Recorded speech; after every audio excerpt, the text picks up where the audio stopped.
Hello learners, मैं Naresh Kumar classes में आप लोगों का स्वागत करता हूं। लर्नर्स, आज हम लोग इस क्लास 8 हिस्ट्री से नया चैप्टर शुरू करने वाले हैं जिसका नाम है the making of the national movement 1870s to 1947। इस चैप्टर में हम लोग इंडिया के अंदर जो नेशनल मूवमेंट शुरू हुए थे इंडिपेंडेंस के लिए 1870s से लेकर 1947 तक हम उनके बारे में पढ़ने वाले हैं। वीडियो शुरू करने से पहले उन सभी मित्रों से रिक्वेस्ट है जिन्होंने अभी तक चैनल को सब्सक्राइब नहीं किया है वो चैनल को सब्सक्राइब जरूर कर लें। उसके बाद जो है वो आप वीडियो को लाइक, कमेंट और शेयर ज़रूर करें। चलिए हम इस वीडियो की शुरुआत करते हैं। एक बात आपको जो ध्यान रखनी है वो ये कि मैं आपको जो चैप्टर्स पढ़ा रहा हूँ ये बहुत शॉर्ट में है, समराइज चैप्टर है। मैं आपको डिटेल में नहीं पढ़ा रहा हूँ, ठीक है। चलिए अब हम इसको शुरू कर रहे हैं। The emergence of nationalism. India was the people of India, all the people irrespective of class, colour, caste, creed, language और जेंडर आर इंडियंस। ये कह रहे हैं भारत जो था वो भारत के लोगों का है। जितने भी पीपल्स हैं भले वो किसी भी क्लास से आते हों, किसी भी कलर के हों, किसी भी कास्ट के हों, किसी भी क्रीड के हों, या उनकी कोई भी लैंग्वेज हो या उनका कोई भी जेंडर हो, वो सब इंडियंस हैं। The awareness of being Indian and that it's resources and systems were meant for all of them led to see the trace nature and role of British in India। करें जो awareness है Indians के बीच में और जो resources हैं और जो सिस्टम्स हैं वो मीन फॉर ऑल देम हैं, जो कि लेड किए गए हैं, led to see the true nature and role of British in India. The political associations come in to being in the 1870s and 1880s। कह रहे हैं जो पॉलिटिकल एसोसिएशंस हैं वो इंडिया के अंदर उनकी जो शुरुआत हुई थी वो 1870 के या 1880 के दशक में होनी शुरू हुई। पूना सार्वजनिक सभा and many such associations function in specific parts of country. Their goals were stated as the goals of all the people of India, not those of any one region। Poona सार्वजनिक सभा और ऐसे बहुत सारे एसोसिएशंस उस समय पर फंक्शंस कर रहे थे specific part of the country में। उनके जो गोल्स थे वो गोल सिर्फ इतने थे कि वो जो गोल सारे भारतीय लोगों के थे, सिर्फ किसी पर्टिकुलर रीजन के लोगों के ही गोल्स उनके गोल नहीं थे। वो संपूर्ण भारतीय लोगों के गोल को लेकर चल रहे थे। They worked with the idea that the people should be sovereign, a modern consciousness and अ की फीचर ऑफ नेशनलिज्म। उन सब वर्क कर रहे थे इस आइडिया के साथ कि जो पीपल्स हैं वो सोवरीन होने चाहिए, जो कि एक मॉडर्न कॉन्शियसनेस है और जो की फीचर है आज के नेशनलिज्म का। The arms act was passed in 1878। Arms act को 1878 में पास किया गया, जिसके थ्रू डिसअलाउ किया गया इंडियंस को कि वो अपने पास हथियारों को नहीं रख सकते, वेपन्स को अपने साथ वो नहीं रख सकते थे। 1878 में ये आर्म्स एक्ट के थ्रू उनको डिसअलाउ कर दिया गया। The vernacular act 1878 which allowed the government to confiscate the assets of the newspapers and including their printing presses if the newspapers published anything that was found objectionable। Vernacular act 1878 भी जो है पास किया गया, जिसके through government को allow कर दिया गया कि वो उन न्यूज़पेपर्स या जो मैगजीन्स थी उनकी असेट्स को कॉन्फिस्केट कर सकता है अगर उन्हें लगता है कि न्यूज़पेपर में जो न्यूज़ पब्लिश्ड हुई है वो ऑब्जेक्शनेबल है। तो in 1883 Lord Ripon's law member Sir Courtenay Ilbert introduced a bill called Ilbert bill. कह रहे हैं 1883 में लॉर्ड रिपन्स लॉ मेंबर और जो सर कॉटने एल्बर्ट थे, उन्होंने इंट्रोड्यूस किया था एक बिल जिसका नाम था Ilbert bill. The bill provided for the trial of British और European persons by Indians and sought equality between British and Indian जजेस इन द कंट्री। इस बिल के थ्रू जो बात क्लियर हुई वो ये हुई कि कोई भी ब्रिटिश या यूरोपियन पर्सन को इंडियन पीपल के द्वारा ट्रायल किया जा सकेगा। और इस बिल के थ्रू जो है इक्वालिटी इस्टेब्लिश करने की कोशिश की गई थी ब्रिटिश और इंडियन जजेस के बीच में। इंडिया के जो जजेस थे और जो ब्रिटिश जजेस थे इंडिया के अंदर जो वर्क कर रहे थे, इनके बीच में इक्वालिटी आए, इसके लिए ये बिल जो है पास किया गया था। और इस बिल के थ्रू था क्या, इस बिल के थ्रू जो भारतीय जजेस थे वो अब ब्रिटिश या यूरोपियन पर्सन्स को भी ट्रायल करा सकते थे, जबकि इस बिल से पहले भारतीय जजेस सिर्फ जो है इंडियन पीपल्स के ही केस की सुनवाई करते थे। वो किसी यूरोपियन या किसी ब्रिटिश पर्सन की कोई केस मैटर होता था उसकी सुनवाई नहीं किया करते। वो सिर्फ यूरोपियन जजेस के पास उसका जो है मैटर जाता था, ब्रिटिश जजेस के पास उसका मैटर जाता था। लेकिन इस बिल के आने के बाद से अब जो इंडियन जजेस थे उनको भी अब ब्रिटिश या यूरोपियन पर्सन्स को ट्रायल करने का मौका मिलने लगा था। और इससे ब्रिटिश और जो इंडियन जजेस थे उनके बीच में इक्वालिटी लाने की काफ़ी कोशिश की गई थी। The bill caused wide spread agitation among the whites who strongly oppose the bill and force the government to withdraw it. कह रहे हैं ये जो बिल था, क्योंकि इसमें इंडियन जजेस और ब्रिटिश जजेस को इक्वालिटी मिल रही थी, तो इस बिल का जो है बड़े पैमाने पर वाइट्स पीपल्स के द्वारा विरोध किया गया था, अपोज किया गया था। और इसका विरोध इतना ज़्यादा था कि इसलिए उन्होंने गवर्नमेंट को फोर्स किया कि गवर्नमेंट जो है इस बिल को वापस ले। The Indian national Congress which was established in 1885, और 1885 में इंडियन नेशनल कांग्रेस INC का इस्टेब्लिशमेंट हो चुका था। एक ब्रिटिश सर्वेंट जिसका नाम था एलन ऑक्टेवियन ह्यूम, जिनको हम A.O. ह्यूम के नाम से जानते हैं। A.O. ह्यूम यानी कि एलन ऑक्टेवियन ह्यूम, ये एक ब्रिटिश सर्वेंट थे और इन्होंने 1885 में इंडियन नेशनल कांग्रेस पार्टी की जो है इस्टेब्लिशमेंट किया। इसके अंदर 72 डेलीगेट्स थे इंडिया के डिफरेंट पार्ट से। जो मेन लीडर्स थे इस ऑर्गेनाइजेशन के, उनमें दादा भाई नौरोजी, WC बनर्जी, सुरेंद्र नाथ बनर्जी, रमेश चंद्र दत्त, S सुब्रमण्यम अय्यर, फिरोज शाह मेहता, बदरुद्दीन तैयब जी।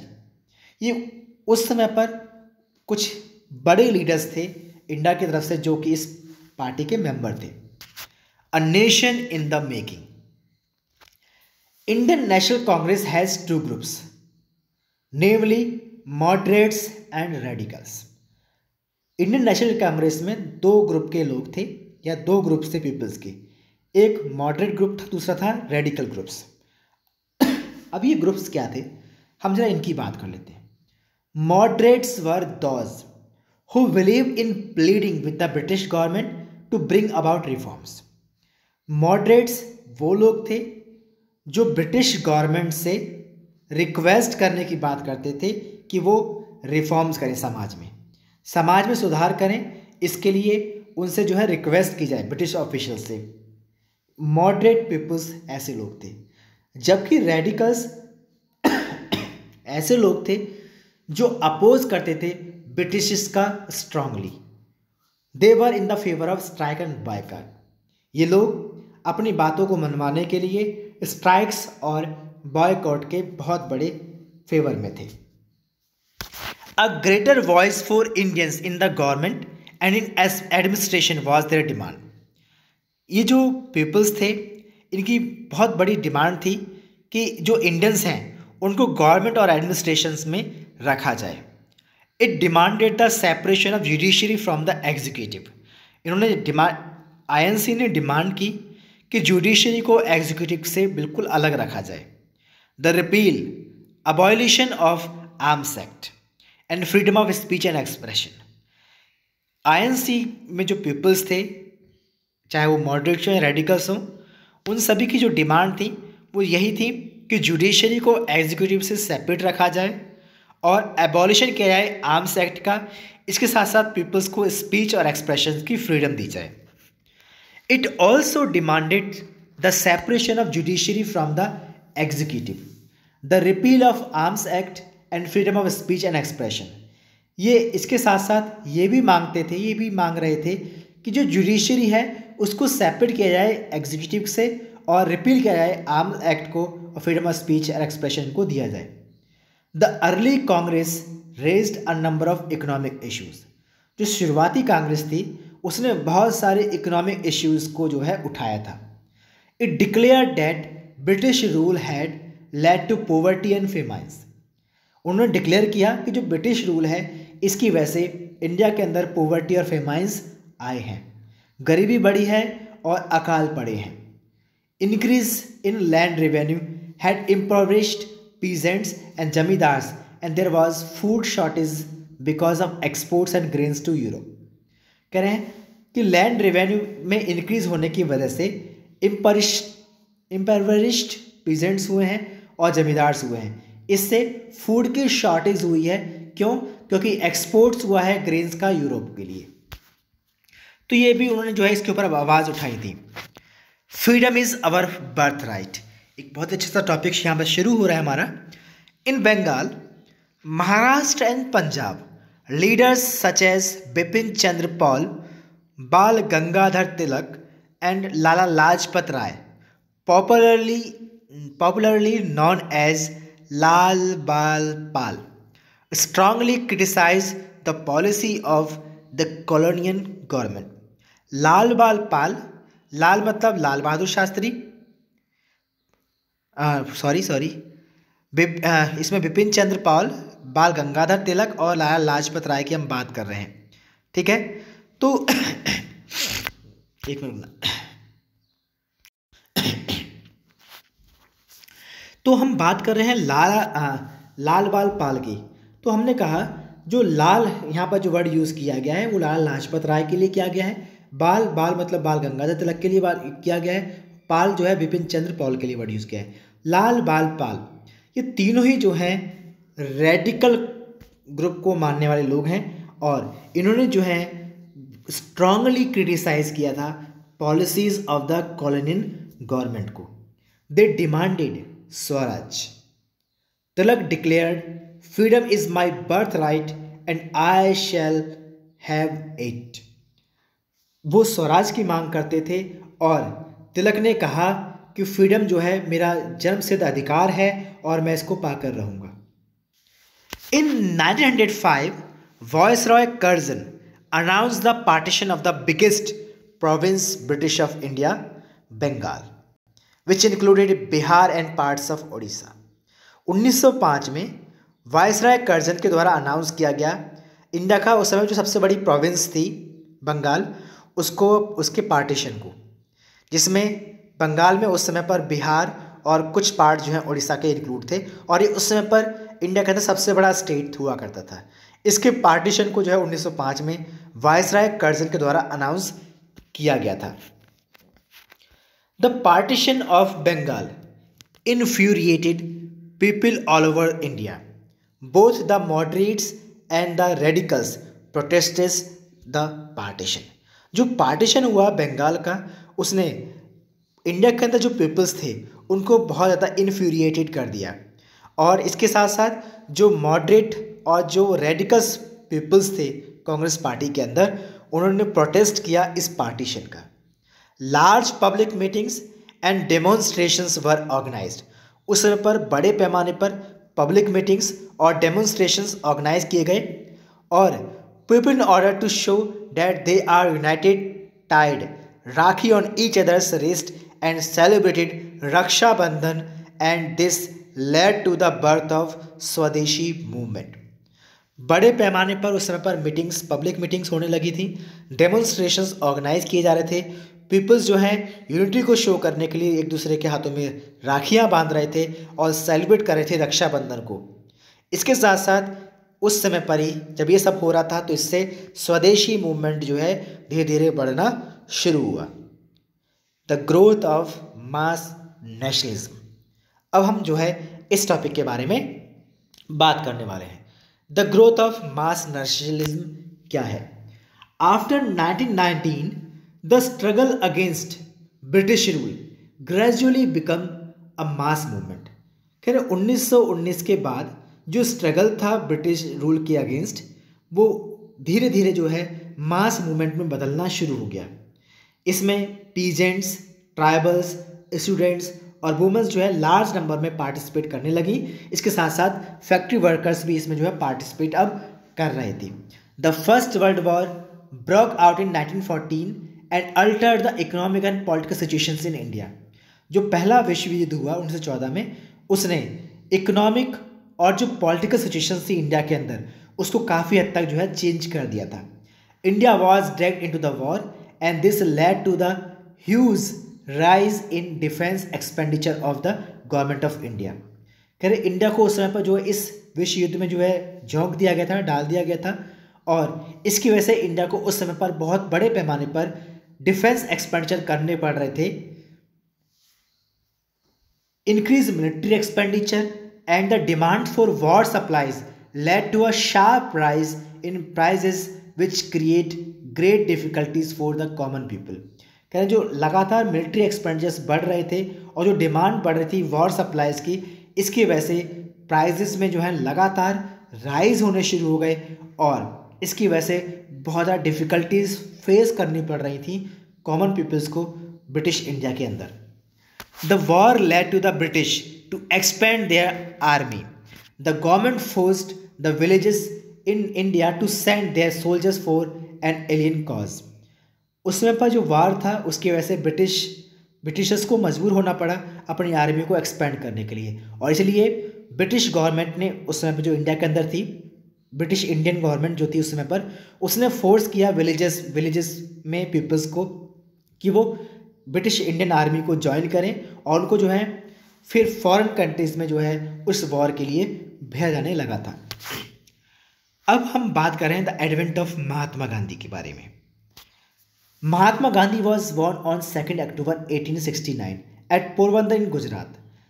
2 अक्टूबर 1869 पोरबंदर, जो कि गुजरात में छोटी सी जगह थी, वहाँ पर महात्मा गांधी का जो है जन्म हुआ था। He studied law in England. उन्होंने जो है इंग्लैंड में लॉ पढ़ा and went to south Africa to practise law. और वो साउथ अफ्रीका चले गए लॉ को प्रैक्टिस करने के लिए। And stayed there for 20 years, और वो वहाँ लगभग 20 सालों तक रहे। He emerged as a mass leader of India. ये बाद में भारत में मास लीडर के रूप में उभर कर सामने आए। In South Africa Gandhi ji struggle for the Indians in non violent march against racist skin colour discrimination and had earned great respect and popularity both at national and international level. South Africa में गांधी जी ने struggle किया था Indians के लिए, जो कि non violent मार्च था against resist discrimination. जो नस्ल के आधार पर वहाँ पर, जो रंग के आधार पर जो वहाँ पर भेदभाव हो रहे थे, उसके अगेंस्ट नॉन वायलेंट मार्च जो है गांधी जी ने वहाँ पर शुरू किया था, ठीक है, जिसकी वजह से उनकी जो है रिस्पेक्ट जो है काफ़ी बढ़ी और ये काफ़ी पॉपुलर हुए नेशनल लेवल पर और इंटरनेशनल लेवल पर उस मूवमेंट की वजह से। Mahatma Gandhi spent his initial years in India traveling throughout the country, understanding the people, their needs and the overall situation. शुरुआती समय में जब महात्मा गांधी भारत आए थे तो उन्होंने शुरुआती समय में इंडिया के डिफरेंट पार्ट्स को काफ़ी लंबे समय तक जो है ट्रैवल किया, और इनका ऐसा करने के पीछे जो मेन पर्पस था वो था इंडिया के पीपल्स को समझना, उनकी नीड्स को जानना, उनकी ओवरऑल सिचुएशंस को जानना, और इसके लिए उन्होंने जो है ऐसा किया था। Gandhi ji launched local movements in Champaran, Kheda and Ahmedabad in which he received success. Gandhi ji ने जो है कुछ लोकल मूवमेंट्स शुरू की थी चंपावत के अंदर, खेड़ा के अंदर और अहमदाबाद के अंदर, जिनके अंदर जहाँ पर इनको सक्सेस भी मिली थी। Gandhi ji's methods of fighting was known as satyagraha. Gandhi ji का जो मेथड था फाइट करने का वो सत्याग्रह के नाम से जाना जाता था, या जाना जाने लगा था, which was based on the principle of truth and non violence, जो कि इस प्रिंसिपल पर बेस्ड था कि इसमें सच्चाई हो और किसी प्रकार का कोई वायलेंस ना हो। सत्याग्रह, सत्य के लिए आग्रह जो था, इनका पूरा मूवमेंट था। ठीक है, तो आज की वीडियो में हम सिर्फ इतना ही पढ़ रहे हैं और बाकी जो है हम नेक्स्ट वीडियो में पढ़ेंगे। आई होप आप लोगों को जो है वीडियो पसंद आई होगी। प्लीज़ चैनल को सब्सक्राइब जरूर कर लें जिन्होंने अभी तक चैनल को सब्सक्राइब नहीं किया है, और वीडियो को लाइक कमेंट शेयर जरूर करें। Thank you.